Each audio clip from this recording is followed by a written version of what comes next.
Are you struggling for consistency in your sim racing? Does your iRating look like a roller coaster? If so, we have good news for you. The way to get more consistent is to first understand what you're doing differently than the professionals. And VRS is the answer. With our competitive subscription, you will have the telemetry, setups, tutorials, and everything else you need to fully analyze your driving. Our data packs and the ability to compare your driving with the best in the world will show you exactly where to adjust your inputs, change your driving line, and shave seconds off of your lap times. And our powerful and precise Direct Force Pro wheelbase and precision pedals are being used by some of the world's best drivers. All these champions agree that VRS hardware is not just the best on the market, it's also priced well below the competition. So if you're looking to upgrade to direct drive and the best pedals in sim racing, VRS is your answer. If you want to get better, get faster, and make it happen sooner rather than later, you owe it to yourself to find out why so many people are switching to VRS. You'll be so glad that you did. Visit www.virtualracingschool.com and learn why the best use VRS.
Well, hello everybody, and welcome to Apex Racing TV's coverage of the BRSCC Winter Esports Series here on Apex Racing TV. I'm your host, Ron Mons, joined by my partner in crime all season long, Aaron Smith, with Joshua Wilkie working all the cameras in the virtual production hauler. It's been a while since the series has come here on Apex, and we're both rookies here. I believe all three of us are rookies to this series, so hopefully you, the viewer, wherever you're watching this across the world on Apex Racing TV, will be along here for the journey. So we're racing here at the iconic British Grand Prix track of Silverstone. It's been around since the 40s and has a lot of history packed in it, and we're running in the Mazda MX-5s, which always produce some fantastic racing. So I think we have some great racing action ahead of you all season long here on Apex Racing TV. So Aaron, I'll pass it off to you real quick.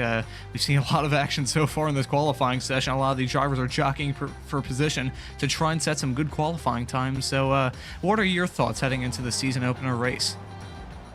Well, Silverstone is a long track. Even in, prototypes which we've been doing in IMSA all week, it's still a minute and 40 lap time in those. And here it's 2-minute 20s at least.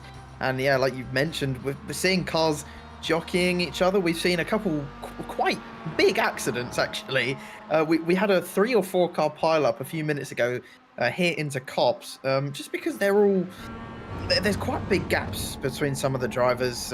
Most of these drivers are, of course, racing in real life, so some of them may be getting used to the sim, not quite used to it yet, but either way, some of them working better than others. So we've got some drivers who are well established in the sim already, drivers like Will Redford and Ted Bradbury. They've both been doing sims for about a few years. I've raced against Will Redford a couple times, actually, in the likes of Formula 3, and he is a very quick driver, but at the moment not quite where he'd probably expect to be, unfortunately. But yeah, these drivers really do want to get the slipstream here in these cars. It means a lot in terms of lap time in these qualifying sessions. It is open, which always causes some sort of chaos, whether you look at it from the outside or in as a driver, or just watching, as even into pit entry, drivers are jockeying for a position. And well, I mean, if this is how entertaining the qualifying session is, I can't imagine how good the heat races are going to be.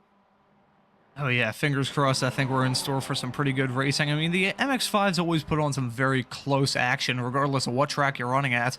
These cars, as you outlined there, Aaron, they're really straight line dependent, really slipstream dependent, especially at a track like this, which, as you said, is pretty long compared to most of the tracks that you expect Mazda to be running at. I believe it's one of the longer tracks that we'll be running at this season, so that straight line and slipstream advantage is going to be really important for these drivers in this series. And right now it's playing well for Mikey Dalbo, who's currently at the pole right now, only about 0.4 of a second ahead right now. So he is fairly confident right now. We have not a whole lot of time left, only 6.5 minutes left in this qualifying session. So he feels fairly confident in his time. Actually, I say that I was going to say that he's in the pits, feeling very confident, but he's back out on track. Maybe just went in for some new tires, a little bit of a break to have some drinks or two. So we're in qualifying, as I said, and pretty spread out, massive field, honestly. I'm used to the Radicals, which is another series here on Apex that I've commentated nearly for a year at this point, Christ. And looking just on the left-hand side of your screen, 25 drivers just that we could show on the graphics. So a lot of drivers, and I'm sure a lot of action with it too. So I think one thing that we have to keep our eyes on with this race, along with that slipstream game, really, the trying to get the slipstream, trying to overtake each other in a straight line. I think it's also going to be really crucial to see how these drivers get through this first series of corners. We've seen plenty of accidents here just in Formula 1, let alone any other series that's run here over the years. So I think, I mean, fingers crossed we don't have an incident, but based off the some of the action that we've seen so far in this qualifying session, I wouldn't be too shocked if we saw some banging them, roughing them up at the start of this race. I mean, these Mazda Cups, both in sim and in real life, are kind of built for that banging wheel-to-wheel racing, as we've been watching, and me and Sam have been commentating over the Porsche Cup races every Tuesday at 8 o'clock GMT every single day. It's been amazing racing so far. We've done the opening 3 rounds, I believe, and they've all been absolute chaos to watch. And it's kind of similar racing. They both just bang wheel-to-wheel constantly, and this is just a little bit slower than that. And I definitely think we're going to see across these 3 races that you're just going to get those drivers just putting a nose up in there, trying to scare each other, just shoving each other out of the way. And I imagine some track limits are going to be abused, as this is one of the most difficult track limits on all of iRacing. It really can catch you out. In these lower speed cars, I guess it might be a little bit easier to get a hang of compared to like the prototypes, like I mentioned in IMSA that we've been doing this week. But yeah, track limits are kind of everywhere. Even there, as we see Richard Jett just sliding his way through the exit of Beckett's and onto the hangar straight. And this is what I was talking about with that slipstream. It can give you so much time, as wow, these cars don't have much power, so any kind of gains that they can get in a straight line will be a huge advantage, both in the race and especially in qualifying. And I think someone's just gone for a loop-de-loop there at Stowe. A lot of smoke puffing up, and yeah, there's a driver that's gone off the track, and he's definitely ruined his lap time. But very clustered here at Silverstone, and some of these drivers who are just coming around the final corner now, this could be their last lap. As well, I believe with this heat format, that the qualifying ends as soon as the timer ticks down to 20. So yeah, this will be these drivers' last laps, and one more go, one more experiment with track limits, and see who can do what. As we've mentioned before, big gaps at the moment, but I can assure you it's going to be a lot closer during the race. Yeah, I'm sure it is, especially with that slipstream effect. And qualifying, it's one thing, but come time for the race where the field is all jam-packed together, and the possibility of there being some incidents and even some bump drafting, as we're riding on board with Chadwick going down the straightaway, bump drafting going down, and I believe they're going to try and overtake that car ahead of them, or just try and keep in that slipstream just for a little bit, even though it might affect them a little bit, just trying to be cautious and not rear-end them going through Stowe. So I gotta imagine that these drivers are going to rough each other up, because it's nice having a series where these drivers can just say, screw it, we can beat and bang. It's not like these cars are aerodynamically sensitive or anything like that. There's basically no aerodynamics on these cars to speak of, no wings, nothing like that. So these drivers can just put it all on the line, race each other hard. I'm sure all these drivers pretty much race each other in real life as well as in the sim. So I'm sure these drivers are going to treat each other with quite a lot of respect. Going into the series, what I can imagine is it's going to be pretty similar to the other esports series, which I had the privilege to commentate earlier on this year on Apex Racing TV, and that was basically kind of like the series, but with the Sports Car Club of America instead of here with the other BRSCC. But I think the racing action that we saw in that series, and I think the racing action that we'll see in here, are going to be pretty similar. I think these drivers are going to be racing each other very hard, but I think they're also going to treat each other with a lot of respect, because, I mean, all these drivers probably interact with each other, not only online, but also in real life. So if they beat and bang and spin someone going down a straightaway, I don't think that'll go over too kindly. So I think these drivers are going to try and keep a level head on them, not only for tonight's 3 heat races that we have in store for y'all, but I think throughout the rest of the season. One thing that I can be absolutely confident is, as a Brit, I'm seeing a lot of familiar names, ones that I hope I won't mispronounce at all, which as a commentator can be quite scary sometimes. You know, you go into a race and you see some names that you are scared you're going to absolutely butcher, and you do not want to offend anyone by mispronouncing a name. But luckily for me, I'm not seeing too many names where I'm like, oh no, I'm going to get that wrong. So it's a good day to be me. It's a good day to be a Brit. And well, it's a fully British series, of course. And oh, Ron, you're probably feeling a bit out of place here. 1 at Silverstone and 2 with every single driver being British of some sort. So yeah, it's I'm feeling right at home here, and well, the drivers are on their last laps, and well, which British driver is going to be on pole? Looks like it's going to go the way of Mikey Dobble at the moment. He's been on pole pretty much the entire session, and no one's been able to beat his time. I think the drivers now are kind of getting to the edge of their limits, both trying to get the slipstream and experimenting with track limits, and it's getting a bit tough for them. But I mean, definitely in the race, it's going to be a lot closer than we're seeing right now.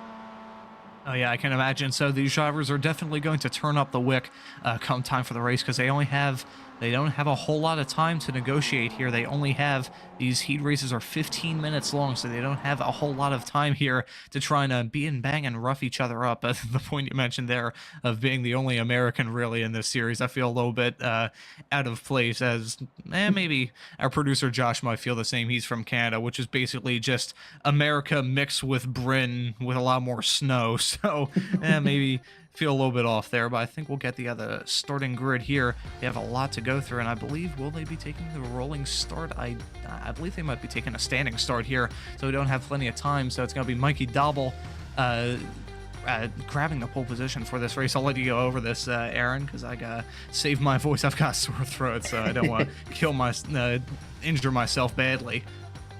All good, mate. We got Mikey Dobble on pole. Like I mentioned, he's been pretty flawless in qualifying so far. William Chambers in second place. Ted Bradbury putting on a pretty good performance in third. Let's see what he can do in the race. He's going to be one to watch. William Chadwick in fourth. Matt Kendall in fifth. Stephen Daly in sixth. John Higgins Jr. in seventh. Andrew Tibbs eighth. Tom Griffiths ninth. And then Richard Jett in 10th place. Will Redford in 11th. Isaac Dobble 12th. Lee Britton 13th. James Dennison 14th. Joe Dobble in 15th place.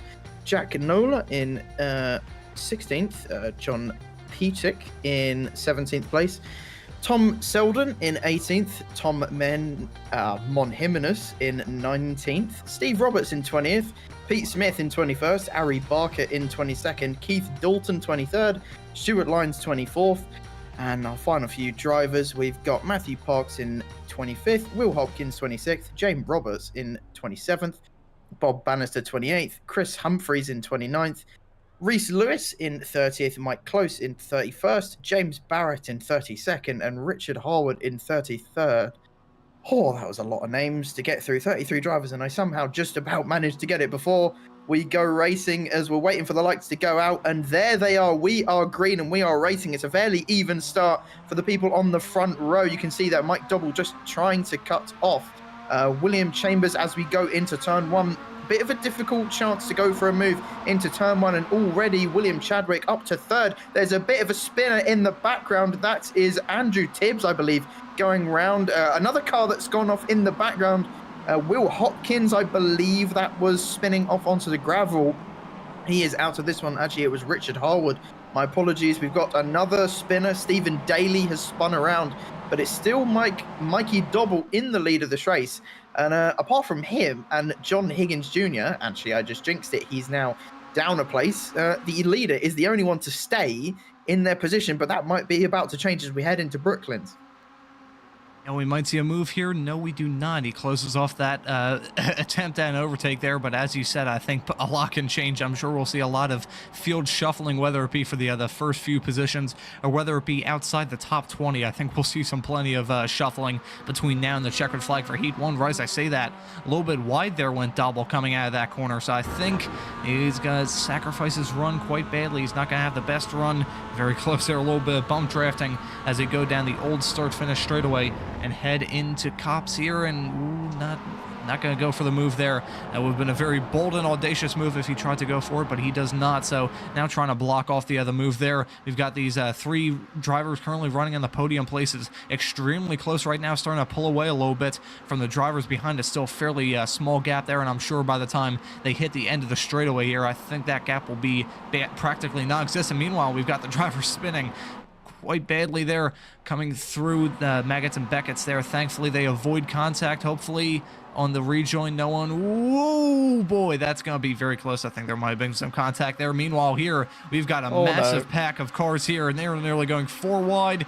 Ooh, that's going to be very close. We might see a change of the lead here. Scary. Ooh, extremely close there. They're going 3 wide farther behind. This is nuts. Oh, there's a little bit of contact. A little bit of argy-bargy action there as they went through Stowe, and more argy-bargy action as they're about to enter the final series of corners. These drivers are battling extremely hard. Look at that pack. He could cover basically 8 drivers. He could cover like the top 10 just in a massive blanket. That is incredible stuff to round off this first lap.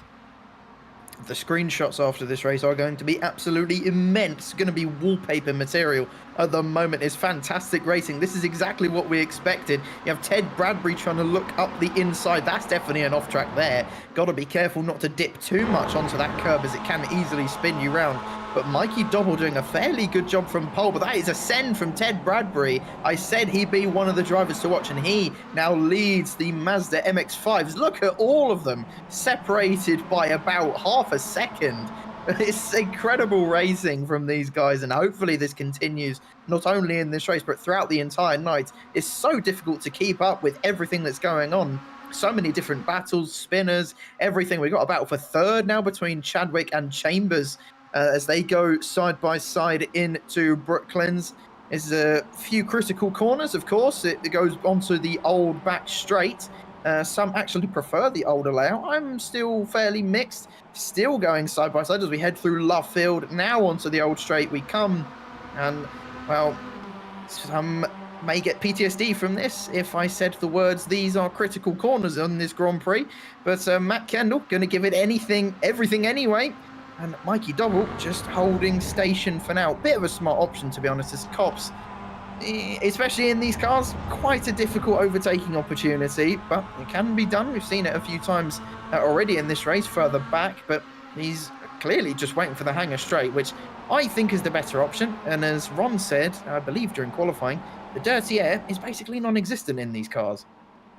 Yeah, you've got no aero, really. The only sort of wing of any kind is just that windscreen, but despite that, that was a big slide there from Bradbury going onto the straightaway, so I think he got a very bad run coming out of there, so this is going to be real close. You can see the field just serpentining down the straightaway, trying to break the slipstream, but it's a massive train of cars, and you can see Dobble and Bradbury going side by side into the corner, and ooh, that is very close to making contact. I believe they skate out a little bit, all go off the track, and you can see now that Chadwick is feeling really racy, possibly looking for a move down the inside. This is going to be very bold. If he tries to go forward, closes up a lot in the braking zone, is now trying to get the move done on Dobble and actually gets ahead of him there, going through that corner, but it's not going to be enough. They're going to continue to go side by side, make a little bit of contact as they go through the final corner, and you can see these drivers are battling extremely hard. They're going to continue to go side by side, coming into one unless one of them backs out. I honestly don't think that neither of them will. They're still going side by side. Yeah, there's definitely contact there as they entered that corner, and you can see Chadwick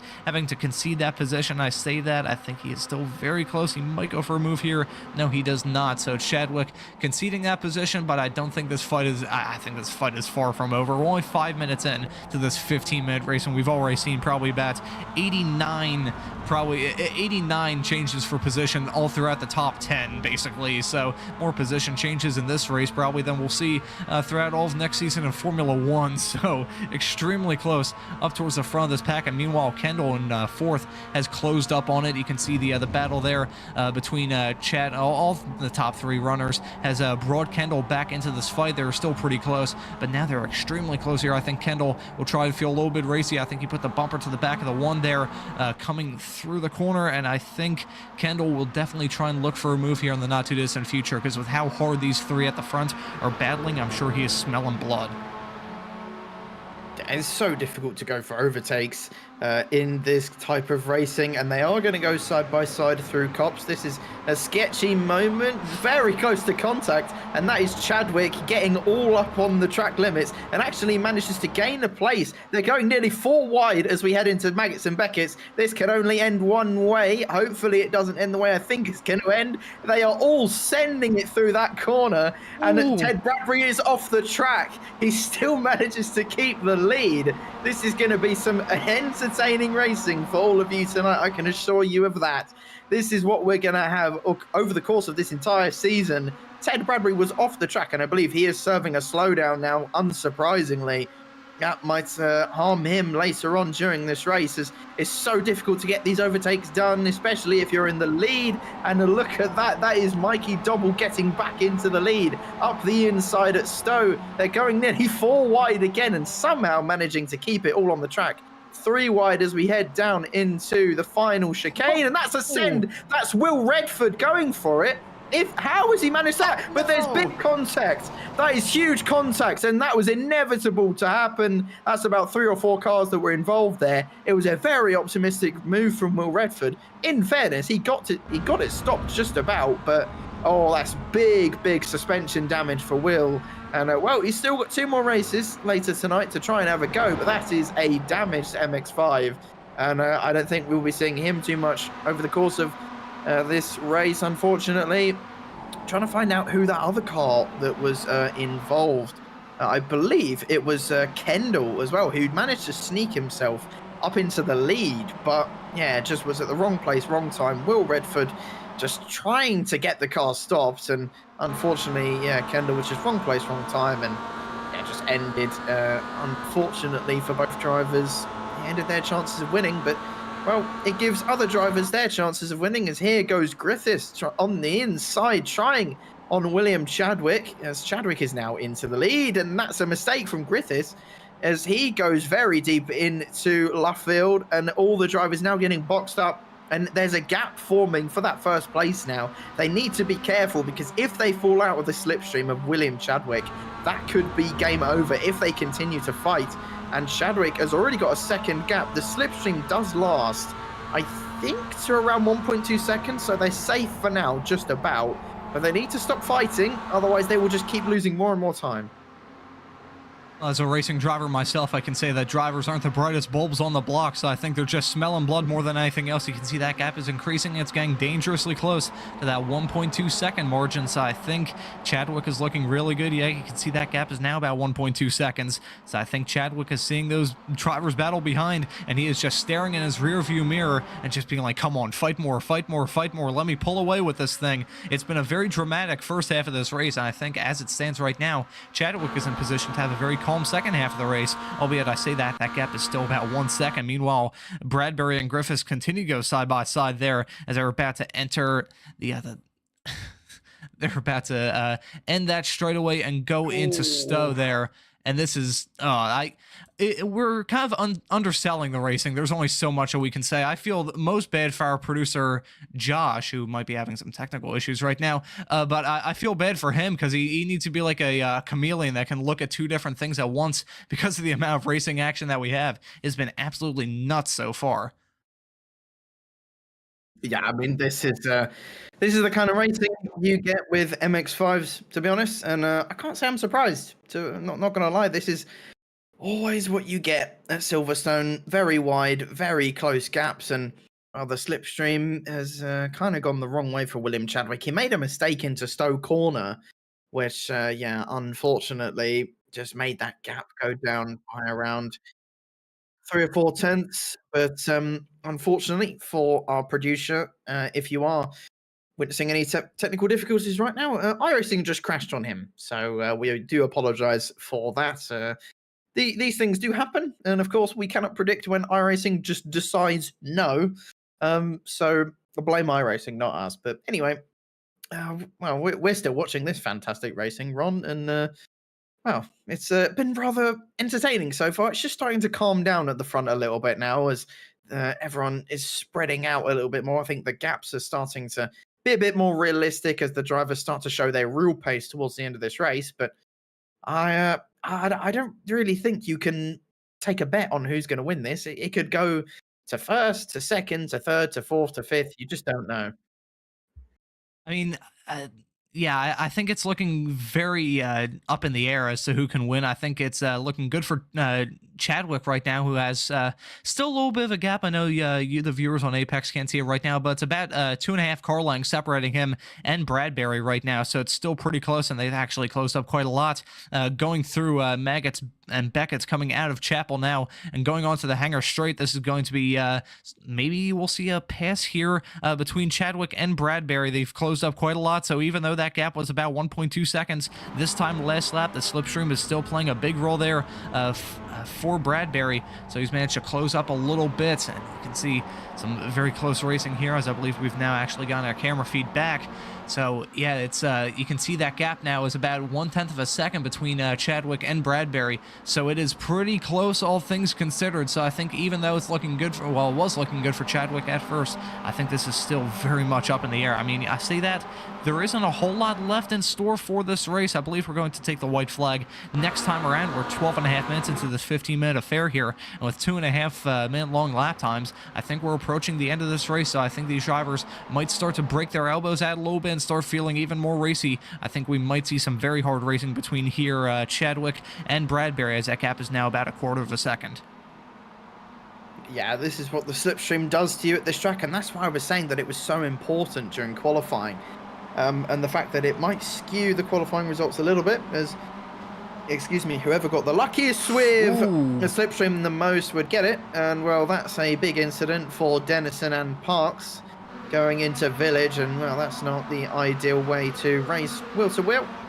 As we come towards the end of this race, Ron, you were just mentioning that drivers are starting to get their elbows out a little bit more, starting to think, oh, I've sat behind for long enough, I can go for the move now, can't I? So, yeah, well, if we thought the start of this race was entertaining, well, it's just about to heat up once again as we go on to the white flag next time around. And Bradbury right now is probably going to wait for that white flag. I don't think it's a smart idea to get track position, as it just leaves you so vulnerable on that last lap. And Bradbury can defend and attack all he wants, and Chadwick can try and defend and attack all he wants, but I don't know if either of these guys are going to win, because they're both going to want that win so bad. Is it going to end in a huge accident for both of them? Well, I've witnessed that here at Silverstone before in 2021. On just before the Formula One race, there was a fantastic old GT race with like old muscle cars and whatnot. And on the last lap, the two leaders were doing exactly what these guys are going to do, coming down the Hangar Straight. They both wanted the win so bad, they crashed into each other, and the guy in third, who was about 5 seconds behind, just won. And that's exactly what could happen here, as Richard Jepp is not actually that far behind, only about a second. He's catching up to these guys as Bradbury just sits behind in the slipstream. As we head through Stowe now, coming down to the final chicane, there is a battle going on for 4th, 5th, and 6th. And 7th as well, and 8th and 9th. They're all just so close to each other. It's difficult to keep up who's who. You know, 1 minute the guy in 3rd can be in 3rd, and then he'll just end up 8th at the end of the straight, and that's contact. Ooh. That's the 605, I believe, of Higgins making contact with one of the double cars. As there's a lot of people who double in this lobby, so give me a break. But yeah, they're all making contact, as this is going to be white flag. This is going to be the final lap of the first heat tonight, and it's been a rather entertaining race. And well, let's see how much entertaining it can get even more. That is a that's a quote for sure. But ooh, seeing some Nice racing there with Isaac trying to go for a move around the Oh, outside. A no. little bit of an incident there. I'm not sure who that was spinning off the track, but a bad incident there coming between turns 3 and 4 coming through the arena section there. But I think this is a very close battle here with the Dobbles there. You can see the damaged front end there of Mikey Dobble, who of course was involved in that incident quite early on. But we've now switched our attention to this very close battle between Chadwick and Bradbury. Their gap was down to, I believe, less than a tenth of a second at the start of this lap. It's increased a little bit. I say that they're still pretty close. I think we're definitely going to see some of these drivers try and pull off a miracle move. I mean, there are 2 more heat races left to play for here tonight on Apex, but I think these drivers are going to try and grab the win regardless. But I say that, actually, I was going to mention that there's lap traffic farther up the road, but I don't think that will be an issue unless that lap car is extremely slow. So it's going to be a heads-up fight between these two here, Chadwick and Bradbury. You can see some bump drafting there as they go into Maggotts and Beckett's. They're going to go through here, try and hit those curbs and hit their marks as best as they can do. Chadwick right now, all he has to focus on is getting through this corner here and just trying to get a good exit coming out of the hangar straightaway, because with a small little gap between those 2 drivers right now, the hangar straightaway is going to be his worst enemy on this last lap. You can see him weaving down the straightaway, going left to right and back and forth across the straightaway, trying to break off that slipstream. And meanwhile, as they go side by side coming into Stowe, the number 53 right behind them is probably going to be smelling blood in case these two come to blows. But you can see it was a big dive there from Chadwick. He's going to open himself up here for a move on exit there, but they can continue to go side by side, little nearly being a banging doors coming into turn 16 here into Vale, and it's going to be very close. Chadwick gets very heavy on the brakes, and ooh, that's going to be a dive there from the number 53. They're going to go side by side. 53 picked up a slowdown there, I'm sure. Went very far off the track, so they picked up a slowdown. Meanwhile, we've got 3 wide action here farther behind, and that's going to be real close. That results in contact there as we see a Miata spinning off the road. So it was 3 wide action there, and oh boy, that's nearly a disaster there involving some cars. It's my untimely constipation can vouch for that. And meanwhile, we've got some more spinners and some more side-by-side finishes here. We've got photo finishes all throughout this field. This is a fantastic way to kick off this season. If this first heat is anything like any of the other heats that we're going to have this year, it's going to be a fantastic next few weeks here on Apex Racing TV. Yeah, took the words right out of my mouth, and well, I said it was going to happen. The last lap, everyone's just going to go absolutely bonkers, and well, it happened. I can hear some guys crashing, probably into turn 1, because why not? But yeah, wow, what a first race that was, and well, it gives you a little taste of what's going to happen over the next hour, and well, over the whole season. This is the kind of racing that you're going to get: crazy wheel-to-wheel action, slipstreaming pretty much all the time, and absolute sends, crashes, and well, like I said at the start of the race, a lot of wallpaper moments, a lot of them indeed. And well, I would very like to see some of the pictures after this race, because watching some of these drivers go nearly 4 wide into sections where there really isn't space to go 4 wide. It's so much fun, and we're just waiting for the final few drivers to cross the line, as this is one of the last drivers. Tom Selden just did not have the best race. A lot of drivers, unfortunately, who we know are quick, just didn't have the best of luck in this race. So Will Redford, of course, being one of them, just went way too deep into the last chicane and got caught out in one of the bigger incidents we saw tonight. And well, we've still got 2 more races to go, and well, we were talking about our vocal cords before the start of this race, and yeah, they're going to be in the bin by the end of this race. Yeah, that's not good news for me, because I'm going to be doing another broadcast here on Apex in about 5 hours' time. So may God have mercy on our soul, and may God have mercy on the iRacing fabricators who have a lot of Mazdas to repair here in the next few moments, because this is going to be it's going to be a very short turnaround to get a lot of these Mazdas repaired. So a lot of incidents all throughout the field, a lot of beat up Mazda MX-5s, but with that being and banging came some fantastic racing all throughout. So I think we might get the finishing results here of a very dramatic Heat 1, that, or I believe we might get the starting grid for Heat 2. We'll just wait and see what happens here. But that was a fantastic way to kick off this season, and if I can spit my words out here, we're one heat race in to this broadcast and this season, and that couldn't have been a better intro if we tried. So I think Whew, I'm bracing myself for impact from my vocal cords, but I don't care because that was some of the best iRacing action that I've seen in my months of broadcasting here on Apex. So here's the race 1 results here.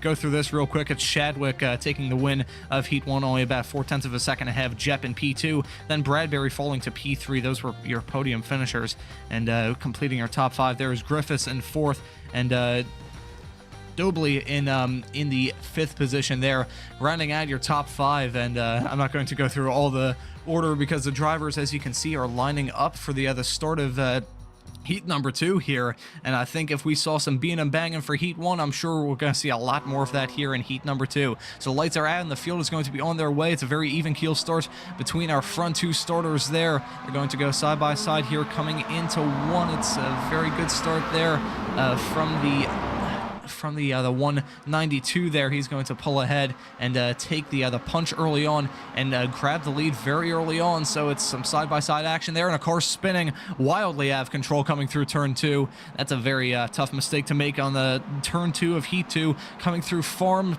Definitely with a very far off. He basically ran into a farm. He went so far off the road, but meanwhile we've got some side-by-side action here and some being and banging. Farther behind, we've got 3 cars spinning off the track already, so more being and banging very early on this race, and we've got some more drivers going off the track. There's some lawn mowing action farther behind, so it's a very chaotic start here, but so far for our leaders it's been fairly smooth sailing. Fairly smooth sailing, if I can speak. Honestly, we're both struggling tonight. It's this is what it's going to be. We both just can't speak, and we do apologise for it. But yeah, it's calm at the moment, relatively. But that's definitely going to come to an end in probably about 5 seconds as we head onto the old pitch straight. And while the leaders usually tend to not really go for the moves in this corner, otherwise, well, it can end in disasters. We saw in qualifying, oddly enough, people going for moves into cops. Although for third, I'm completely wrong. And you see there, Richard Jep just having to defend from Joe Doble there. And just about holding on to third place is Jep, but maybe not for much longer. He's got the inside line for this next corner. I think he might just be able to hold on to it and might have cut track limits there. And I've said this before, Silverstone is a right pain for track limits, and the slowdowns can really catch you out if you're not careful in these slower cars. You think you can take a line, and then iRacing says, no, you can't. You get a 2-second slowdown, as we saw a couple of drivers get that slowdown in the first race, and some of them were not able to recover. But this is a much calmer start from everyone. A little bit too calm for my liking, although Doble in third has completely disproven that as he tries to go for the move. But do you know what? Jep has put on a good performance so far. He's going to try and go down the inside into the last chicane. Again, very brave on the brakes. He's going to have the inside. Hopefully he can defend this into the last few corners, and he can. And that was a really good run from Richard in those final few corners. He just about holds on to third, and now Doble in 5th place is struggling quite a bit. He's lost 4th to Griffiths in the number 60 car as we head onto the second lap already. It's flying by, but it's a lot more calm. And I said this, I don't like how calm it is, because I know it's just going to blow up in someone's face sooner rather than later.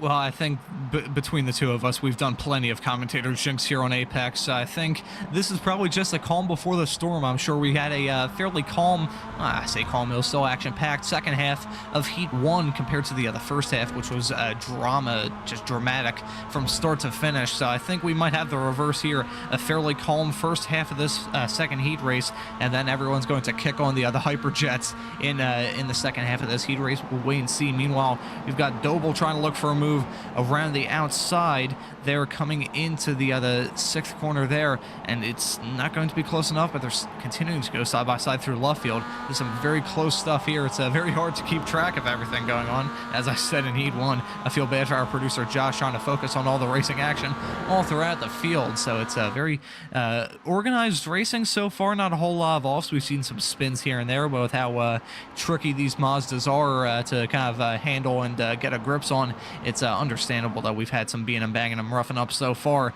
But now it's Bradbury holding a fairly good lead right now, but Chadwick is less than 1/10 of a second behind them. They're very close going into Maggots and Beckett's. You can see some drifting action there from Bradbury going through that tight section here, and it's going to be important to get a good exit here coming out of Chapel and going on to the hangar straightaway. Right now, it's Bradbury holding a very good lead. He increased that gap quite a bit towards the end of the Maggots and Beckett section there. So right now, Bradbury is holding command of this race, but I'm sure that'll definitely change between now and the checkered flag. Yeah, probably. That's probably one of the most sensible predictions I've heard in a while. That's what you get with MX-5 racing. Any track, it can be a Lime Rock Park or the Nordschleife. No matter what happens, it's going to change, probably, because someone will make a mistake. Someone is going to do something, and it will set off a chain reaction, like radiation. Just molecules and molecules just crashing into each other constantly and causing chaos. Just imagine that with cars. That's basically what MX-5 racing is. You know, everyone started in the rookies with the MX-5s, pretty much. And, wow, look at these guys going even quicker than when they first started. And, wow, they're providing some very, very good entertainment for us so far tonight. And, well, a little bit calmer. And I think some of them have definitely learned from race one. Okay, maybe I can't go constantly full send. I can maybe send it a little bit, but...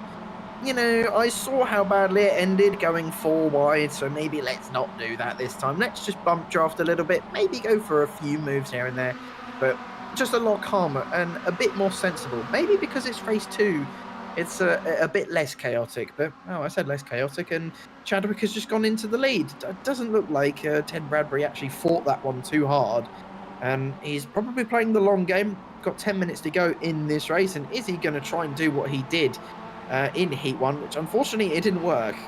It kind of, you know, it did the opposite actually. It nearly cost him. Well, it did cost him. It cost him second place. He finished in third in the end, and it's very close racing. But all of them are being a bit more sensible now. As you can see, they're all backing off as we go into cops. So hold on tight, folks. This is gonna boil up over the next 10 minutes, and well, when we come on to white flag, you'll get a pretty much exactly the same as what happened in the last race. Yeah, I think it's going to be dramatic. The observation I made there about a lap ago about how all this was going to change by the time we got the checkered flag in about 10 minutes was very similar to my favorite rule of life, rule of nature, Defud's law. If you push something hard enough, it will fall over. So it's a very good move there from Chadwick to get the move done there to take the lead. But I think... I mean, you said there that Bradbury didn't fight it too much. I think that's a very astute observation there, Aaron, because I think really with the way these Mazdas race, regardless of what track it is, really being in the lead is not the position you want to be in. Obviously, it is when you're coming to take the checkered flag. But at a track like this with so much slipstreaming going on all throughout the field, we're seeing some smoke farther up ahead. Was there possibly maybe a little bit of a lock up there from the other front pack? But getting back to the point that I was going to say, with these Mazdas and how argy-bargy the racing has been, I think being in the lead at the white flag is really the position you don't want to be in. It's probably the least enviable position of anyone. Really, the lead, you just fall into the crutches of the drivers farther behind. So I think he's possibly playing the long game here and just going to say, hey, look, I'm going to sit in the slipstream here and just wait it out a little bit, and then probably by the time they take the white flag, he's definitely got to push up his stuff, because one thing that you have to keep in mind with these Mazdas is you have to save the tires a little bit, because even though these tires are fairly hard, you want to save your stuff up a little bit and then go for an all-out assault towards the end of this race. So I think that's what we're seeing here with the battle up towards the front. Meanwhile, farther behind, we've got a nice battle here with Bryn, who's now losing P6 there to the number 50 there of Bryn on the outside. Ooh, it's gonna be close there as they go into the corner, and that's pretty close there going through turn 6, and now they're still close coming through turn 7. That was a beautiful camera shot there. Got a nice view of the engine bay of a Mazda MX-5 Cup car. That was a beautiful shot there. You could just take a screenshot of that and have like a whole technological sort of like talk about the inner workings of a Mazda MX-5 Cup car. But they're still going side by side. They're going to continue to go side by side. Going into cops, this is going to be pretty close here. Lee Bryn on the inside is going to possibly do a little bit of argy-bargy action there. No, he keeps it fairly clean and tight to the inside. That's good at a corner like that. If you have the inside, you can really force your own will on your other competitors. I will not make mention to the incident back in 2021 in Formula 1, but they're still going side by side, coming through Maggots and Beckett's. These drivers are drifting each other and giving it everything they have, despite the fact that we're just barely past the halfway mark of this race. Matt Kendall here and Bryn's right up ahead of him are going really racy right now. I also counted how many times you said "I think." It was about 5 times. So, yeah, a commentator's favourite phrase is "I think," and that is a squeeze and a half onto the grass. That is a big squeeze, 3 wide into Stowe, and inevitable contact. They go wide. Yeah, that was inevitable there, and even bigger contact. That's 3 cars off the road. That's Mon Jimenez, who has gone off the road. And he was a bit of an innocent bystander in that, and that is, yeah, his front left tyre is, well, gone. It's not moving, so he's out of this race. He probably should pull over to the side and tow his car back to pit lane as well. He's not going to be going anywhere anytime soon. But Matt Kendall has, well, living life. He luckily managed to escape all of that, but unfortunately, he's got Will Redford. My God, my speech tonight is just going absolutely. It's getting worse. But I think these guys. I said I think now as well. I don't know if these guys are going to battle really. I think Will might, because he wants to have a bit of a comeback in this race, as he, of course, had that big incident in Heat 1. But here's a replay of actually what happened. This is Mon Jimenez. This is, you can see there, Will Redford going for a move, and I think Tom just let him through. Yeah, he knew Will is... Will's on a charge. He knows that Redford wants to get as far ahead in this race as he can. But I'm not sure if... not sure that we're going to have the replay of the big crash. It is quite difficult since he had too many off-cracks. And, oh, there you go. There's his rejoin. Well, we found it, ladies and gents. This is actually what happened in just 3 wide into Stowe. It just didn't really go. And then coming onto the racing line, I'm not sure which car that was. But honestly, that's just... Yeah, just... It's a bit difficult to judge incidents like that. It's really tricky, but... Oh, well. They've still got one more race tonight to try and come back in this race, but... Yeah, those things tend to happen in racing like this. It all gets a bit clustered up. You go 3 wide, and yeah, sometimes it just ends like that. But we didn't even realise that Richard Jepp has actually got past Ted Bradbury for second place. And is Richard going to try and go for a move? He's ducked out of the slipstream, so clearly he thinks he can go for it. Bradbury is now giving Chadwick a bit of a bump draft, and I don't think that was a smart idea for Richard to back out of the slipstream, as he's fallen down to 3rd again and is now under pressure from Griffiths as well, as he goes for a send into the last chicane. This will be a ballsy move if he can pull it off, and he does. He gets ahead of Richard, and yeah, Richard is going to be kicking himself there. He's lost 2 positions after one simple move of trying to go for the lead of this race, as we head on to the second to last lap now. But it's just not worth it, as when you're in a train like this, the guys behind are just going to bump draft, and they're going to get the slipstream, and you may as well just stay in formation until the very last lap, the very last opportunity. And well, he's still got 2 laps to try and get it back, as he might be about to lose another position, as that is, I believe, Mikey Doble. I said it again. Oh, that's Richard Jepp going for a spin. I was too focused on how to pronounce someone's name that I didn't realise that Richard was going for a spin. And yeah, he's definitely going to be kicking himself now. And that's an unfortunate incident for Richard, as he slips down to 10th place. And Mikey now defending from Joe behind. Chadwick still leading this race.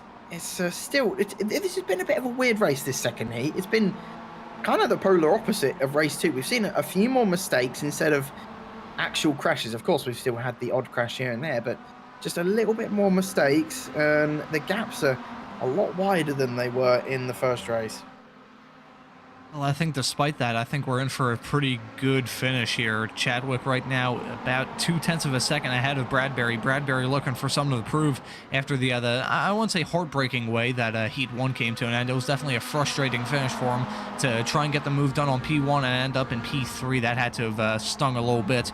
So I think Bradbury's feeling a little bit racy right now. Chadwick has been up towards the front, so we'll have to see what kind of defending he can do. Certainly the defending, trying to pull off the other block against any sort of moves. We saw it come to heads a couple of laps ago coming into Stowe, so we might see it happen here again with the lead pack. But we're following Griffiths right now, who pulls out and tries to get the move done, maybe on the both of them here coming into Stowe. doesn't get on the brakes hard enough yet. I think, still going side by side there with Bradbury, so it's going to be close between these two. Griffiths is going to be stuck on the outside, so we'll have to see if it's going to be a battle of the last late breakers. Meanwhile, I think Bradbury is going to look for a move here, possibly on Chadwick coming into one. No, they stay line astern, so right now they're going to take the white flag this time by, and it's going to be Chadwick, Bradbury, Griffiths, and Doble right behind. So it's a four-car pack here right now for the final for the win and the podium positions. Actually, I say that's a five-car battle because we've got Joe Doble here right now, who we haven't actually followed throughout this great night of racing action so far. So Doble right now, right behind is fellow with the same name. I'm not sure if they're brothers. I'm not sure what the family connection is there, but they're family members. But on track, it's always fair in love and racing. And right now you can see Doble getting the move done there on the number 60. Griffiths and him are going side by side, coming through turn 5. They're going to continue to go side by side, going down the back straightaway. It's going to be a battle between these two. I'm sure Doble right behind is smelling blood in the water here as they're about to enter turn 6 here, going down into Brooklands. It's going to be tight between these two, and meanwhile up towards the front, it's actually spread out a little bit with these two battling. It's become a two-car battle between Bradbury and Chadwick, so that's going to be a nice little separation there. So I'm sure Bradbury's feeling a little bit happy about that.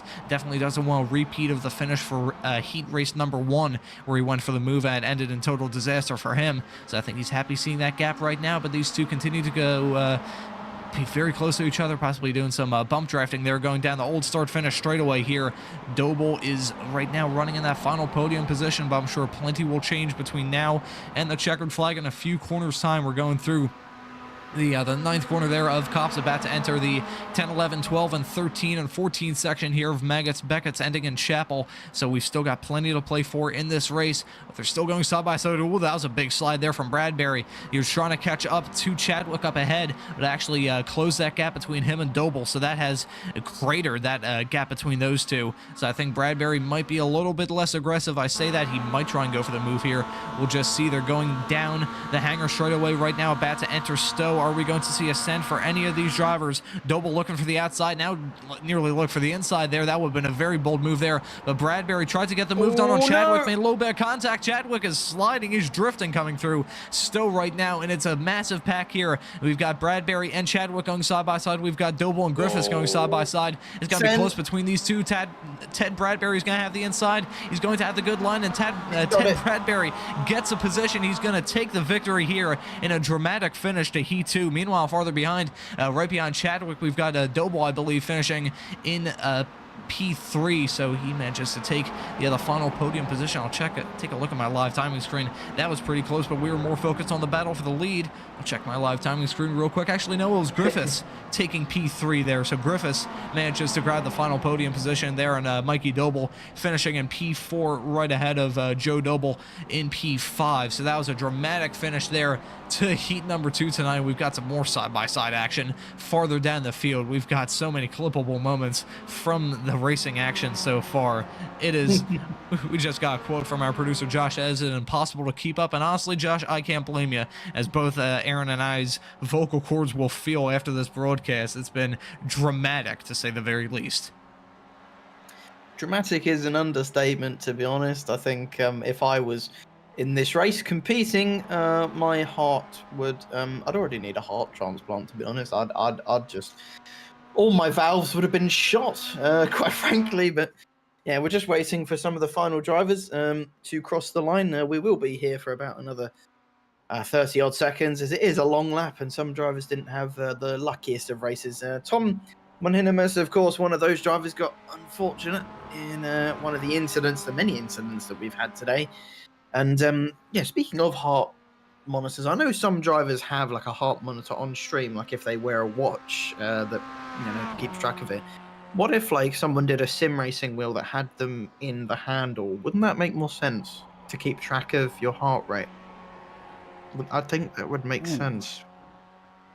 That would actually be a very interesting thing. Kind of, I mean, I think it was Cameron Doss, the YouTuber, had a thing saying, is sim racing exercise, and he proved how many calories he burned in some sim racing sessions. So maybe that'd be like $1 million invention, a sim racing wheel that can get your get your all your heart stuff, your beats per minute, and maybe your blood pressure or something like that. That would definitely be good on official races when someone crashes. So that could be $1 million invention there, Aaron. I like that idea of yours. Someone watching is going to steal it from me, and I need to run to the patent office and just get that one, make it mine, and no one can steal it from me. But we've got a 5-minute warm-up. We can take a break. The drivers can take a break.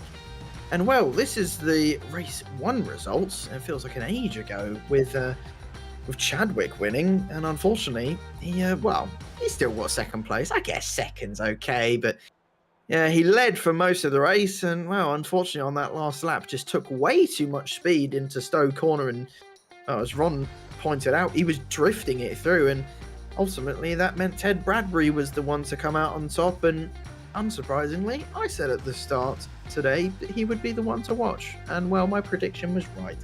And Will Redford as well, to be fair, came up 12 places in that race, in a race which is not easy to overtake in at all. I think Redford could be a force to be reckoned with in this final race. I really do think he could be a challenger for the lead. If he can just keep it together and be a little bit better on the brakes, he can definitely take it to the front runners, as other guys like Richard Jepp as well, just making a few mistakes, costing them a chance at the win today. We've got Chambers as well, who was up there at one point. At some point, it seems like half the grid were in a chance of winning this race, but they kind of just made too many mistakes or got a bit unlucky. And you have to have that experience in these types of races. You have to know exactly where to place your car at the right moments, and because this is different racing to the likes of open wheel and the faster racing that maybe a lot of us are used to, like radicals, IMSA, endurance. This is completely different. This is probably what most people think of as pure will-to-will racing, that classic just sports car kind of, touring car type racing, where it is just pure chaos and it's very, very close. Here's my synopsis of this. All this might be my American brain crossing some wires here, but the MX-5 action that we've seen all throughout tonight's racing action, it sort of reminds me of like a NASCAR super speedway race, whereby it's dramatic, as you said. I can hear you already groaning, but hear me out on this description here.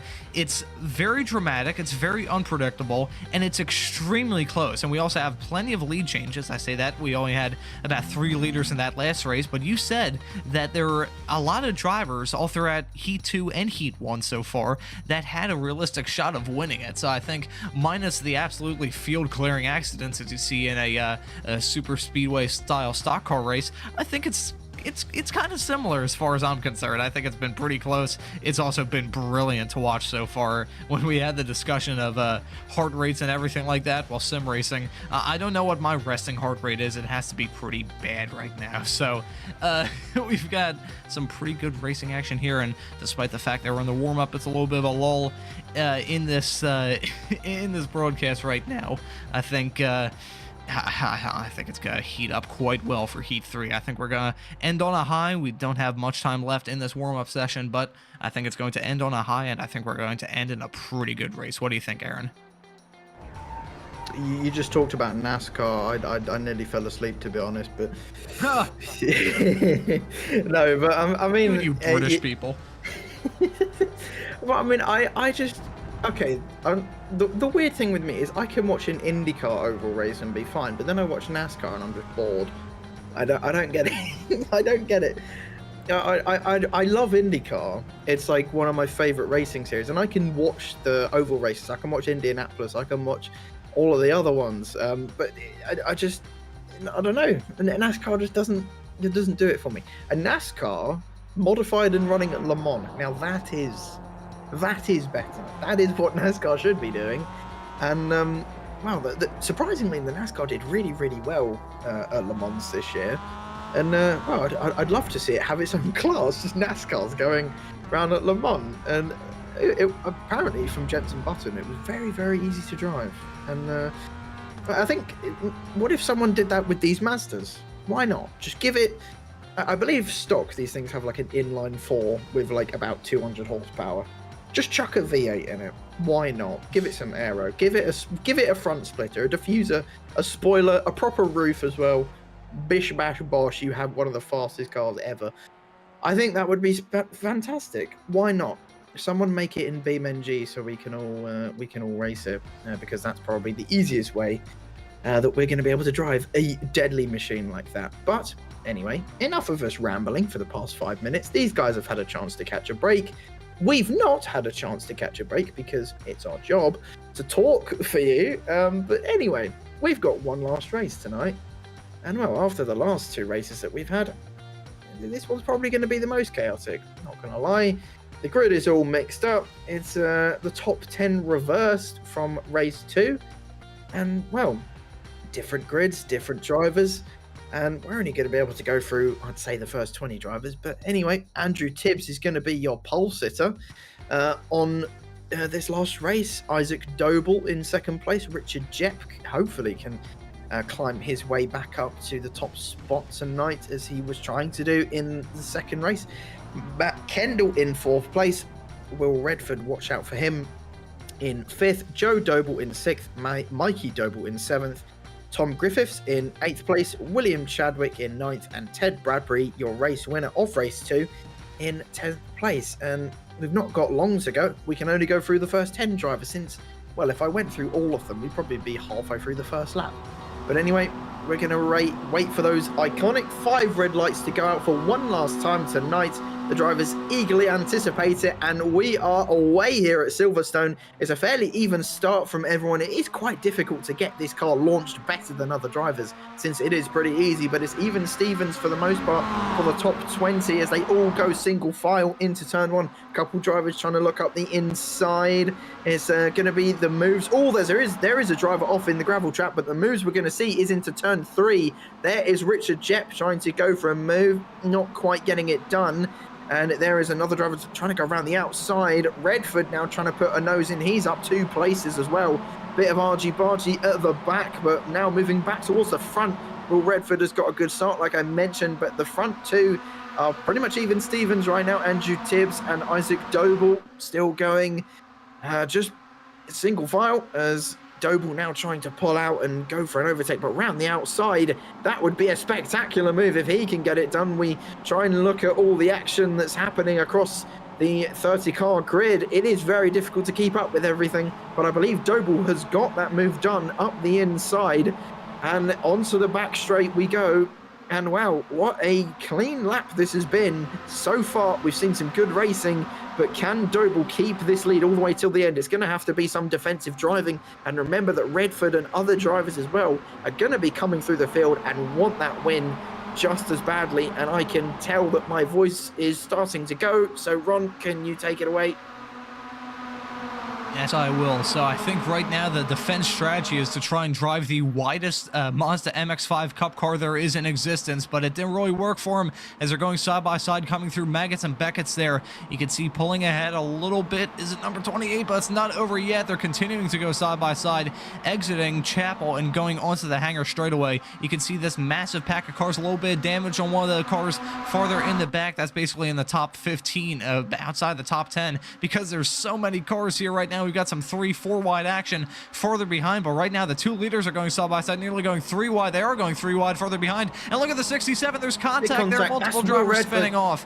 A lot of drivers spinning off. There's Redford, as you said, and ooh, be careful on the rejoin here. The drivers try and scatter to avoid any sort of disastrous contact, but that was extremely tight there. I think it will be extremely tight once those faster cars approach, but that was very hard racing there on lap 1, and as you said, we're in the middle of that lap. That was a clean start. We have that pretty big crash there coming through Stowe. Yeah, well, it was bound to light the fuse at one point, and Redford again. I wouldn't really say that was Redford's fault as well, and he's been so unlucky today. He's been super quick.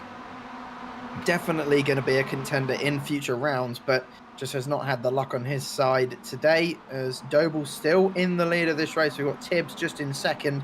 Jepp still just about holding on to third. He's going to have to defend from Joe Doble, as Chadwick goes up the inside. Chadwick as well, having a spectacular round, first and second so far. Could he make it another win tonight and be our first double winner of the season? We've got Bradbury as well in 6th place, trying to come through the field. That's a big crash in the background on the Wellington straight. Not sure who that was, but they're slipping down the order. I think it was Steve Roberts, who's just had an incident, and I think that was definitely contact with another driver. Very odd place to make a mistake. I can hear the tyre squealing of those MX-5 cars as they just hang on to that mechanical grip, as that's all they've got. As we've mentioned a couple of times tonight, they don't really have any aerodynamics whatsoever. So all they've got are those tyres. That's all they're relying on, as Chadwick tries to go around the outside. Jep getting a little bit of contact there, but just about manages to keep it on the road. Jep having a bit of a tough day today, not gonna lie. He's not been able to hang on to the positions he wants to. He's trying to squeeze Ted Bradbury as we head into Maggotts and Beckett's.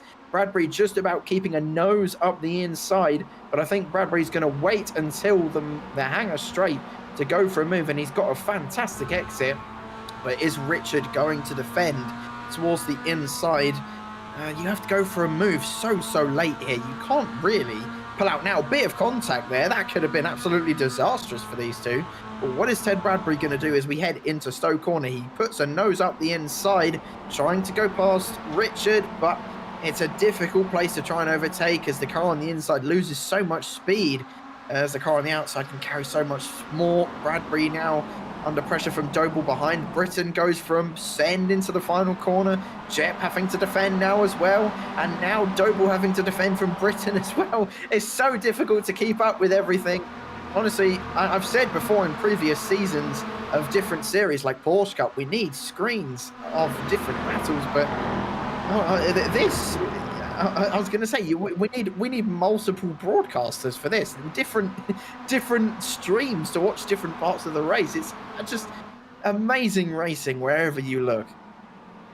Yeah, this is some absolutely awesome stuff to watch, and it's been battles all throughout the field. I was looking earlier, oh boy, there's contact farther behind. There's driver spinning in the arena section there. Not sure who was involved in that, but I saw a very clear image of a Mazda spinning into the runoff area. But right now, what I was going to say was the shot of going into turn 16, last lap, of just seeing the top 15, which at this point are now spread out a little bit more, but you can still see the top 13.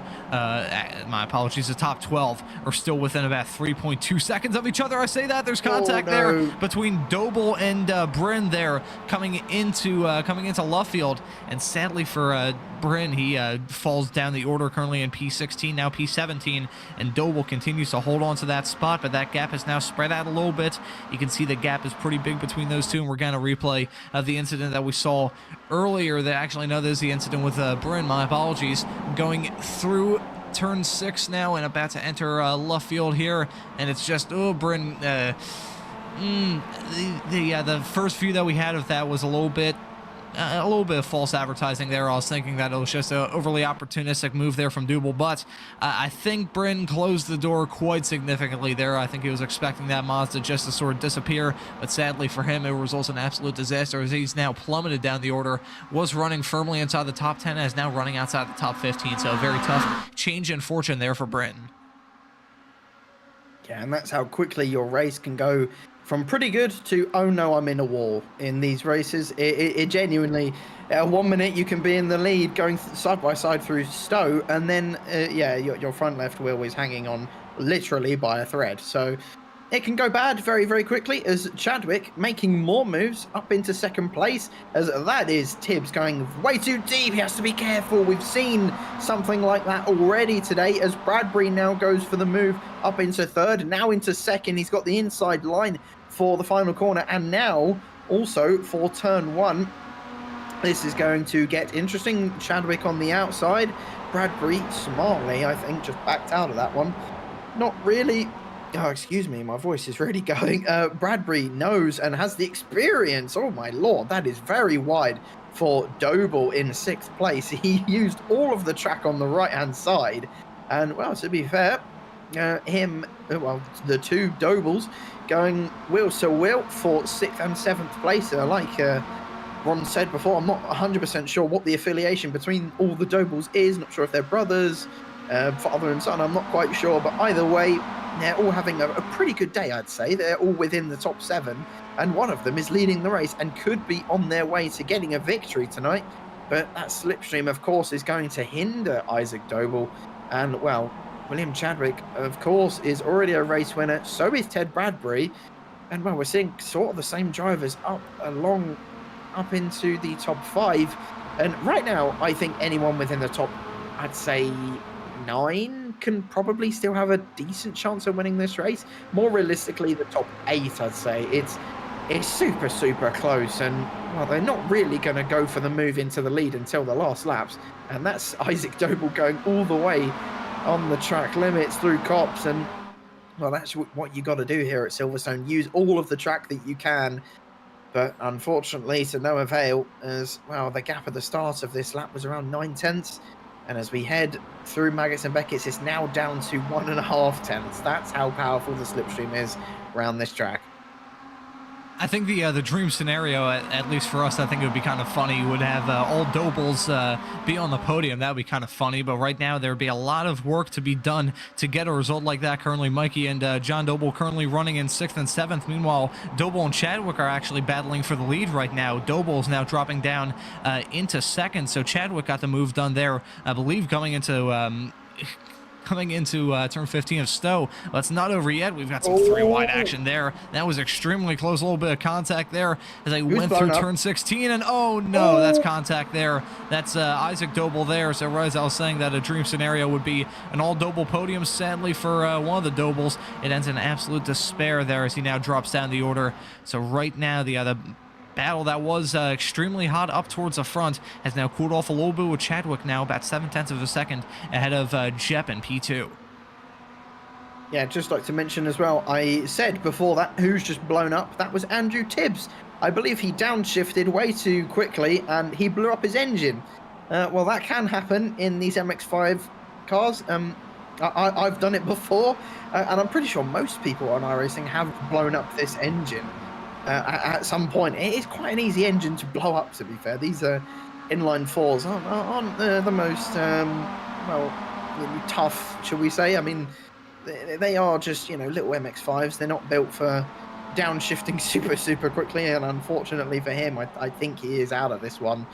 And, yeah, unfortunately as well, we saw Isaac Doble going for a spin. He's down in 15th place, and that can easily happen here. It really can, and that's what I was saying a couple laps ago, that 1 minute you are fighting for, top 10, top 5, maybe even a win. And then all of a sudden you're facing the wrong way. Maybe your engine's blown, and yeah, it can go very, very bad in these races. But Mikey Doble, they're trying to improve his races. He goes up to 4th place with the front of his MX-5 not looking ideal. I think that's the correct phrasing.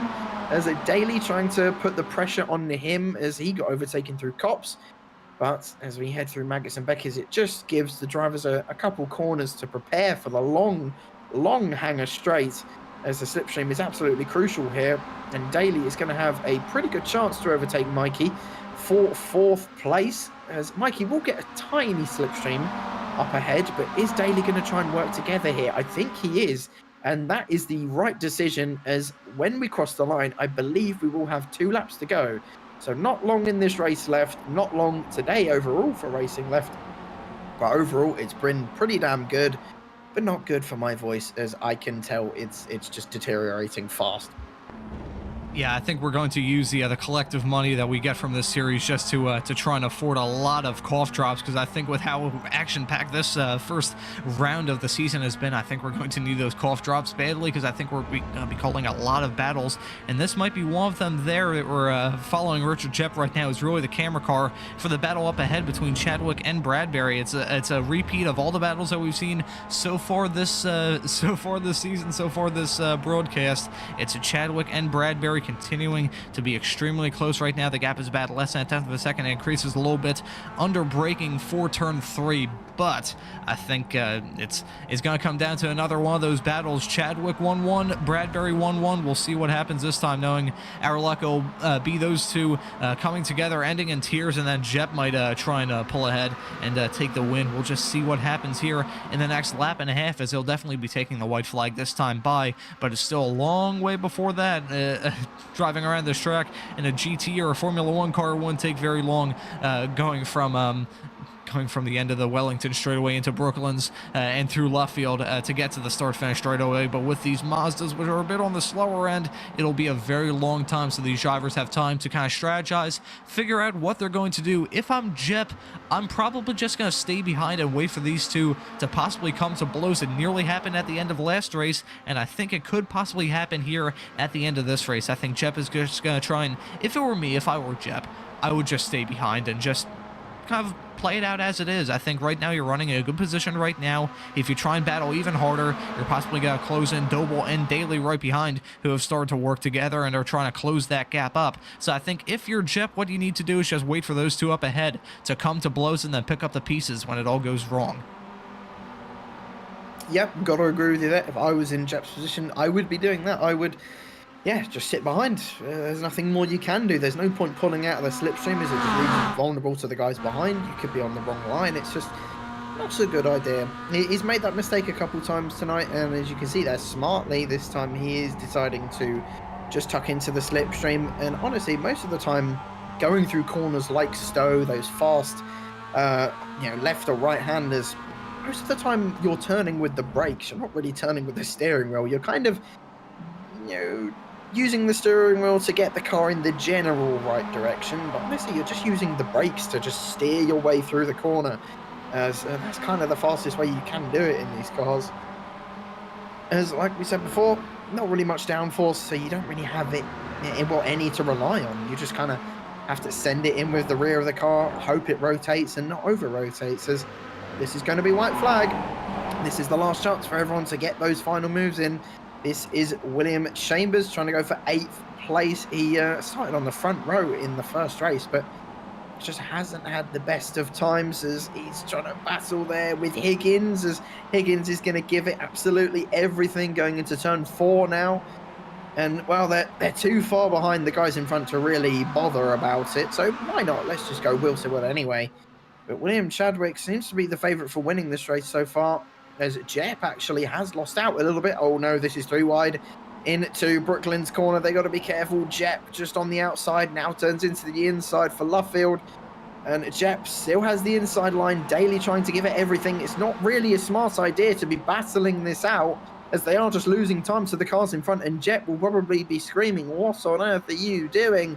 Let's just sit behind and hope that the guys in front can have some kind of mistake. But Daly doesn't care. Daly just wants to finish on the podium. He's trying to go around the outside at Copse, but tucks back in to the slipstream. And on the exit of Copse, it's still Jep in 3rd place, only 9/10 behind Bradbury. So they have to rely on a mistake from Bradbury and Chadwick now. Otherwise, it is just going to be the battle for 3rd, which is probably what Daly thinks is going to happen.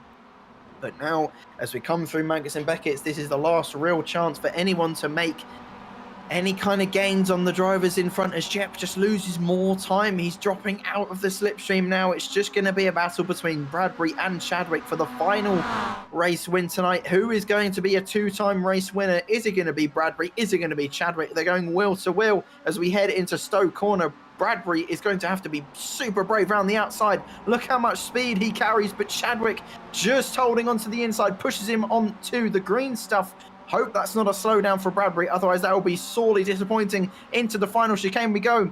Bradbury very brave on the brakes, almost too brave, but he just about keeps it on the track. What is Chadwick going to do? He tries to get on the curb. He's on the inside for the final corner. They're going to have to be so careful. They make contact. Who's it going to be, Bradbury or Chadwick? It is Bradbury, your 2-time race winner today. There was a car off, I think that was Higgins and Griffiths, who went off, and they are still off the track. They've just about finished the race now. But oh my word, you rarely see runs to the line here at Silverstone because of that final corner. And that's Redwood blowing up his engine. And Chadwick has immediately escaped back to the pits. I think he's ever so slightly annoyed. He missed out on victory there. But the run to the line was just a bit too short. That's a mistake around the final corner. But oh my God, that was an end to the finish and a half. But wow, Bradbury winning 2 races, Chadwick only 1. Here is a replay of what happened at that final corner. Here is Joe Doble, who we believe was one of the cars who just went off on that final corner. And yeah, unfortunately, Joe just got wrong place, wrong time, and was spun around as we went onto that final corner. It is such a difficult corner in normal circumstances, let alone when racing side by side with someone. We've seen it happen a couple of times in F1. Here's a slow-mo. He uses all of the inside curb, but the 46 of Stephen Daly just didn't really have anywhere else to go. It's such a tricky corner to go side by side through. I think Daly probably could have given him a bit more room, but it's just hard will to real racing at the end of the day. And I can feel it in my throat. It is like it's there. You know, when you've been talking for a while and your throat's just asking for you to stop, it's that. But that was fantastic racing, and what a fantastic end to today's racing. Oh yeah, that was, I mean, we couldn't get a finish closer than that. I was just going to say before we cut away to the replays, if you looked on the left-hand side of your screen right after we took the checkered flag there, the gap between those two was 37 thousandths of a second.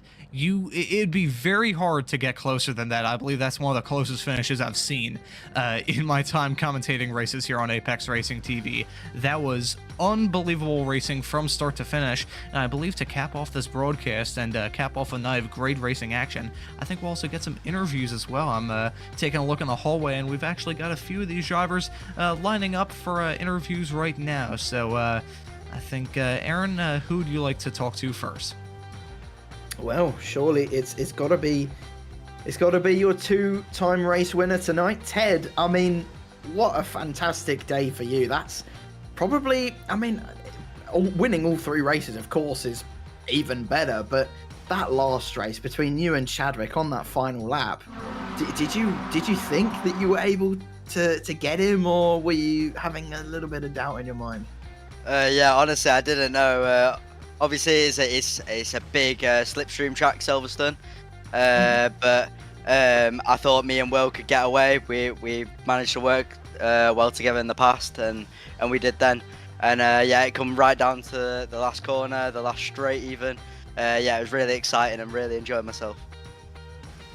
Well, it was even better for all of us to watch. I mean, me and Ron are absolutely exhausted from that. It was so much fun to watch you guys go wheel to wheel. And wow, I mean, do you think that you could have done any better today and getting that win in the first heat? I mean, I believe you got a slowdown in race one, which kind of hindered your progress. But honestly, was there anything else you could have done about that race one? I think you got third place in the end.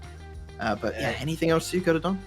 Yeah, I got to slow down on the last corner a little bit, but I mean, Will drove a great race, stopped it on the corner really well, and he deserved that win. So yeah, we deserved it as much as each other tonight. It was just who could get across the finish line first.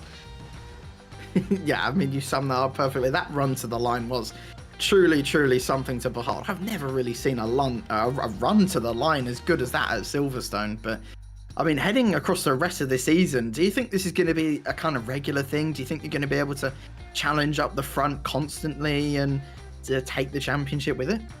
Yeah, that's definitely the plan. But obviously, the thing about championships is you got to stay out of trouble, especially in them reverse grid races. Anything can happen. You're right in the mix of it.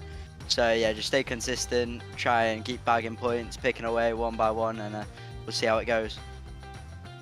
Well, congratulations tonight, Ted Bradbury. Before we let you go, though, anyone you want to give a shout out to? Yeah, my team, LTC Sports and AB Motorsport, that I've raced Mark 1 with this year. They've just done so much for me. And both the teams, they've just so welcoming, so helpful with everything, improved me as a driver so much. So thank you to both of them. And a big shout out to Luke Pullen. I'm his biggest fan, and I'm rooting for him next year. Well, cheers for those words, Ted. And well, congratulations on tonight, and good luck for the rest of the season. Right, see you soon. Thank you. That was your multi-time race winner from tonight, Ted Bradbury, giving some nice words there to summarize his evening of racing action. And I think I'll get a brief word in here with William Chadwick, who might feel a little bit frustrated after 2 second-place finishes tonight, but it was still a very good. It was a very good night and a very good series of races from you there, Will. Thank you so much for joining us. How's your races? Good. Well, we won the first one and then got the 2 seconds. I think, considering the point system in this league, with it being like the real BRSCC league, 100, 99, 98, and then you get a point for the fastest lap, I think it's fairly good to get the nice consistent finishes there, and it's nice to go away from the round level and the championship lead. And I'll tell you, I think with how dramatic the racing was pretty much all of tonight, I can imagine you are very happy to stay up towards the front all of tonight, and fingers crossed for yourself throughout the rest of the season. So I was just going to ask you that. How do you feel? How do you fancy your chances throughout the rest of the season? I think it's going to be close. There's some really good drivers in here. I think Mikey obviously had a couple issues today, but he's always fast. Ted, there needs to be no explanation. Ted and myself have done esports for quite a long time. So, yeah, it's going to be really close. I can see a lot of people having good rounds, and it's actually a really, really high quality field, and it really shows you the strengths of drivers not only in the real world but on the simulator as well. Well, I think kind of narrowing in my last question about how you fancy your chances throughout the rest of the season, in 2 weeks' time, we'll be racing at Brands Hatch. So how do you fancy your chances there? A little bit of a different track than the one we raced at tonight, but still a very fantastic circuit, which I, fingers crossed, will lead to even better racing than we saw tonight. So how do you think you'll do in Brands Hatch? I don't know if we can get as good racing as we got tonight. Silverstone really lends itself to draft and pass, which this car is just that. You're never ever going to break a gap in this car almost. But Brands Hatch is a great circuit. We go there in the real world. It's great to have it on the simulator as well. And I'm just excited for this entire season. It's really a pleasure to be driving in this. I mean, just looking through the rest of the schedule, it's a fantastic group of tracks that we'll be running at this season, and based off the racing action we had in the first 3 races of the year, I think it will be a great season of racing action. So thank you so much for joining us, Will. Anyone you'd like to give thanks to or shout-outs? Yeah, so thank you for Green Genie Rebuilds and Frentech Braking for sponsoring me in the real world, hence why I'm running them here as well. And yeah, thank you to everyone for racing tonight. Ted, Mikey, Will Blackwell Chambers for organising all of this for us. So yeah, it's a great league, and I'm excited for the season ahead. I think the thanks for the competitors extend to both us and myself and Aaron, and I'm sure our producer Josh feels the same, because if it weren't for you guys putting on the great racing on track, we wouldn't have been able to put on nearly as decent of a broadcast as we did here. So, Will, thank you so much for joining us, and fingers crossed for your sake that we see you throughout the rest of the season. Thank you very much.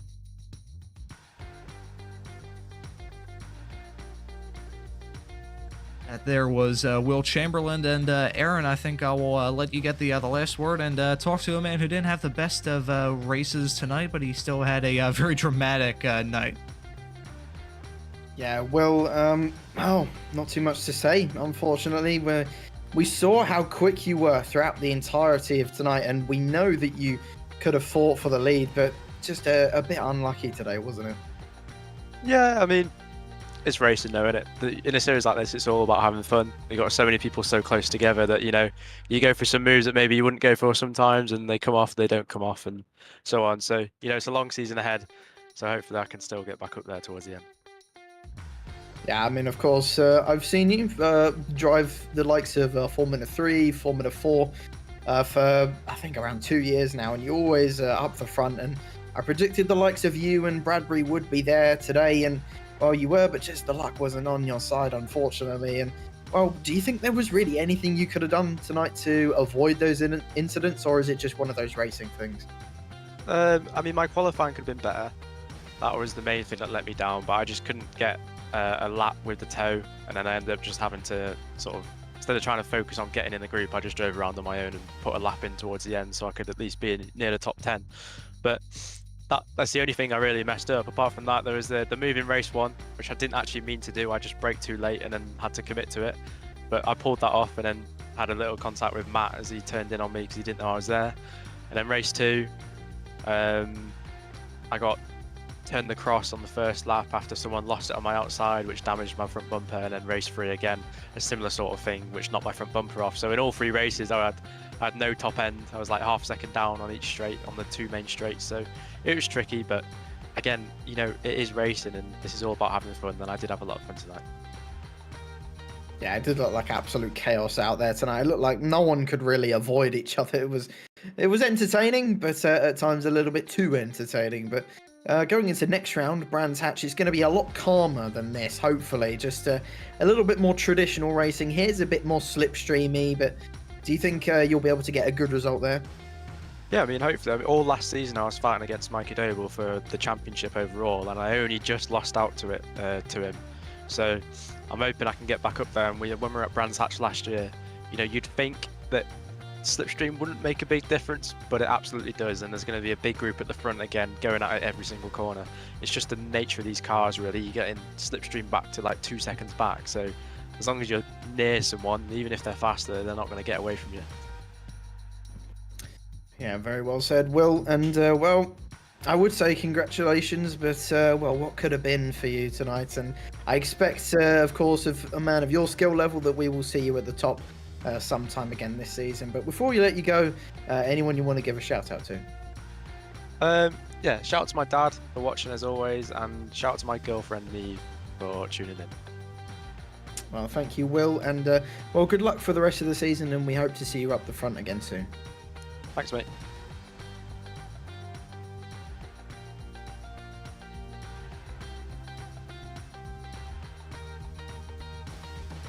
Oh yeah, I think I'm running out of breath here. It's been I think we just need to have a coughing match here, and I think to round this off, we might take a look at the other standings. Well, not the standings, the other results there from race 3, a dramatic race 3 from start to finish, and it's Ted Bradbury grabbing that win just barely over Chadwick in P2, then Richard Jebb finishing a very good P3, which is a good result considering how his previous 2 races went. A good podium for him. That's Doble in P4, Noller in P5, that's Tom Griffiths in P6, Higgins in 7th, William Blackwell Chambers in P8, that's Ari Barker in 9th, William Redford rounding out your top 10, so that was his best race from tonight. And then looking through the rest of the field, we've got a whole lot of drivers, but unfortunately for myself, I don't think my vocal cords could handle going through all the 33 drivers that we have here. But that was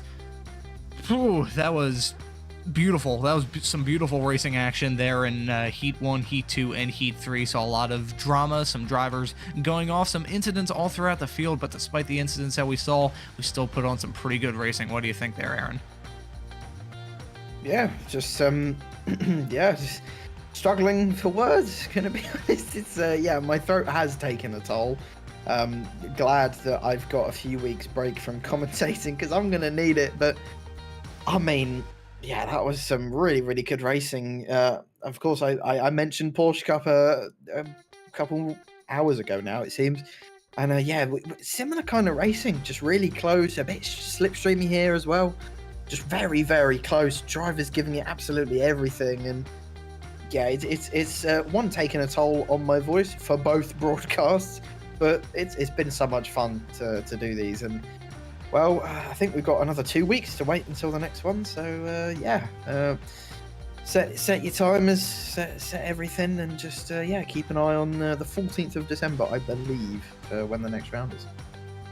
Yep, you got it right. And despite the fact that there's going to be a little break here in the BRSCC Winter Cup Series, there won't be a break in the racing action here on Apex. The ARA Super Formula just rounded off their 9th race of the season here on Apex, and later on this evening is going to be the Sunset Cruise Series. It will be the event 5 of their season, the first broadcast of that series here on Apex. That'll be at 8:10 p.m. So the viewers watching this broadcast in the United States might be able to tune in. I'll be there with Avery McDonald, who's currently on the ARA Super Formula Series, so both of our vocal cords are going to be done for.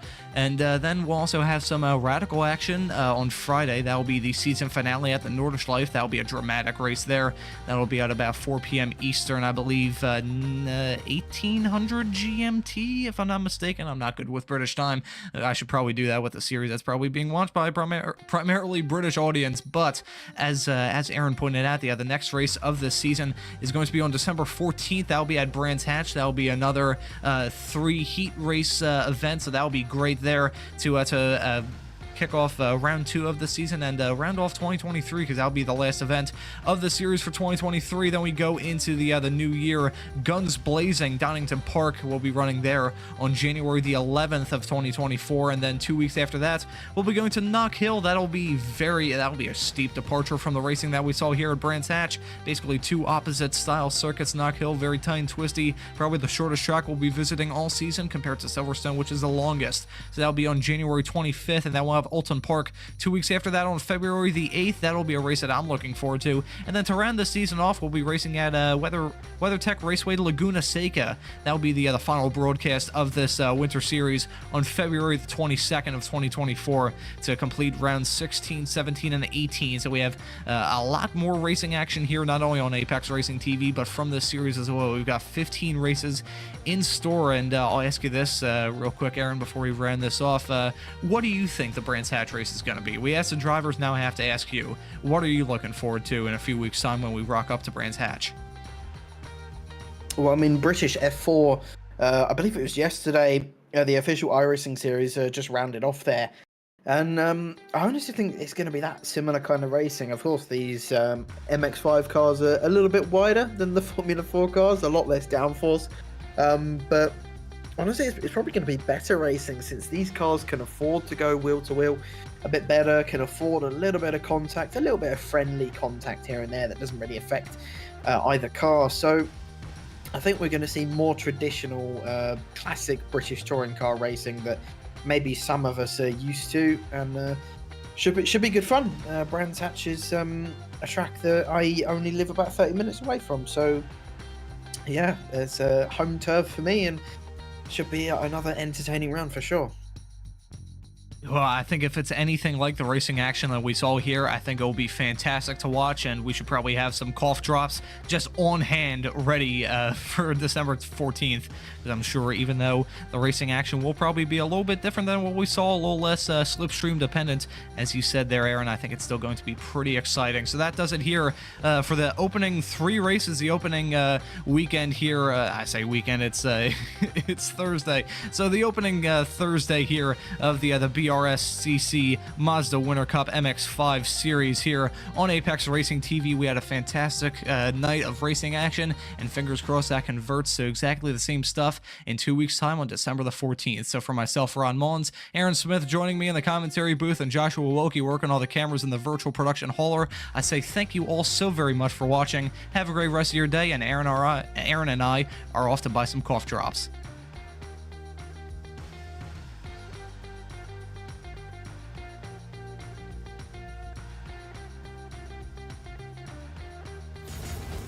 Are you struggling for consistency in your sim racing? Does your iRating look like a roller coaster? If so, we have good news for you. The way to get more consistent is to first understand what you're doing differently than the professionals. And VRS is the answer. With our competitive subscription, you will have the telemetry, setups, tutorials, and everything else you need to fully analyze your driving. Our data packs and the ability to compare your driving with the best in the world will show you exactly where to adjust your inputs, change your driving line, and shave seconds off of your lap times. And our powerful and precise Direct Force Pro wheelbase and precision pedals are being used by some of the world's best drivers. All these champions agree that VRS hardware is not just the best on the market, it's also priced well below the competition. So if you're looking to upgrade to direct drive and the best pedals in sim racing, VRS is your answer. If you want to get better, get faster,